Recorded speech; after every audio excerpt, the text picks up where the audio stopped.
Le rallye Vosges Grand Est, quatrième manche du championnat de France asphalte, s'est déroulé ce week-end. Première manche de la saison où le soleil était au rendez-vous et Nicolas Siamin était une nouvelle fois absent pour cette manche.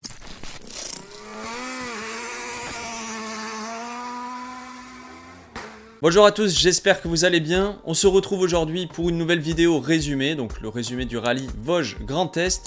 Avant que la vidéo commence, comme d'habitude, n'oublie pas de liker la vidéo et à t'abonner à la chaîne YouTube pour me soutenir. On perd pas de temps et on attaque de suite pour voir ce qu'il s'est passé durant cette épreuve. On commence cette vidéo avec la déception du week-end. William Wagner et Loris Pasco étaient attendus et malheureusement leur rallye s'est fini prématurément. Et oui, dès le départ du rallye, William Wagner se fait piéger et sort de la route dans la spéciale numéro 2. Une saison compliquée pour Wagner, pourtant bien parti avec un podium au Touquet. Il enchaîne après avec deux résultats hors du top 5 au Charbot et à l'Antibes, et cette fois-ci au Vosges, une sortie de route qui l'éloigne définitivement des favoris du championnat. Léo Rossel et Guillaume Mercoiré confirment leur bon niveau avec une nouvelle prestation solide ce week-end sur ce rallye des Vosges. Bien parti sur ce rallye, en prenant même un scratch dans la spéciale 4, ils crèvent malheureusement dans la spéciale suivante, ce qui les fait tomber à la 7ème place. Ils parviendront à remonter à la 5ème place, notamment en signant le dimanche tous les 3e temps devant Eric Camilli. C'est vraiment prometteur pour la fin de saison.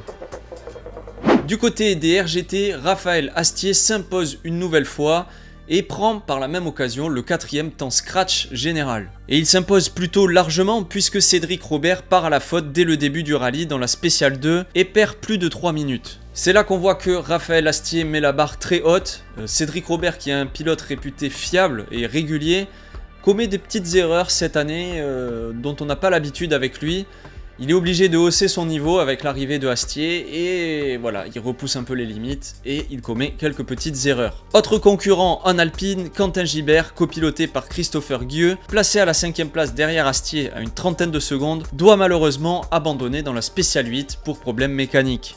On passe maintenant au podium et pour changer, on se retrouve avec le trio de Citroën. Eric Camilli était copiloté pour cette manche par Benjamin Veillas qui fait son retour en championnat de France. L'équipage termine 3ème une nouvelle fois, toujours en retrait derrière les deux pilotes CHL. Pas de scratch pour Camilli, il manque encore ce petit truc pour être sur le même rythme que Bonato et Margueillan et pouvoir se mêler à la bataille. Devant par contre, quelle bataille une nouvelle fois entre les deux pilotes CHL. Comme d'habitude, Hugo Margueillan démarre très fort avec le premier scratch du rallye. J'ai d'ailleurs regardé et Hugo Margueillan, depuis le début de la saison, prend à chaque fois quasiment le scratch de la première spéciale du rallye. C'est arrivé sur toutes les manches, sauf au Touquet, où c'était Nicolas Siamin qui avait pris le scratch et suivait juste derrière un certain Hugo Margueillan encore une fois. À la suite de ce premier scratch, une énorme bataille éclate entre les deux pilotes Citroën. 4 scratchs pour Bonato contre 6 pour Margueillan, qui est donc le meilleur performeur sur cette épreuve. Mais le maître ne se laisse pas faire et Johan Bonato et Benjamin Boulou remportent le rallye pour seulement 8 dixièmes de seconde. Quelle bataille entre les deux pilotes, c'est tout simplement énorme. Énorme! Moins d'une seconde les sépare après plus de 180 km chronométrés. En tout cas, Hugo Margueillan et Laetitia Marceau se rapprochent petit à petit de la victoire. Peut-être au Rouergue du coup.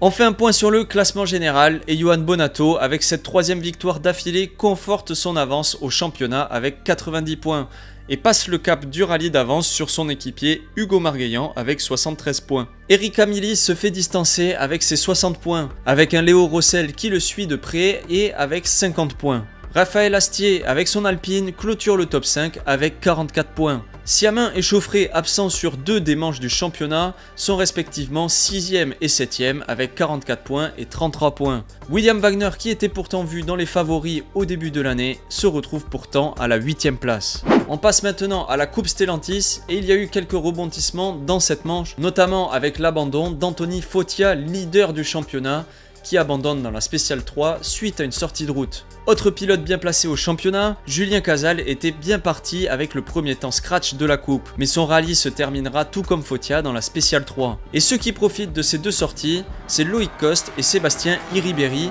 qui prennent la tête de la coupe dans la spéciale 3 pour la maintenir jusqu'au bout du rallye. À la seconde place, on retrouve Matteo Codaccioni avec Pauline Dalmasso, suivi de Jérôme Chavannes et Pierre Blot. Enfin, pour terminer du côté des amateurs, Ludovic Jeudi et Gabriel Jeunet étaient largement en tête dans ce trophée, mais une erreur dans la spéciale 10 leur fait perdre presque une minute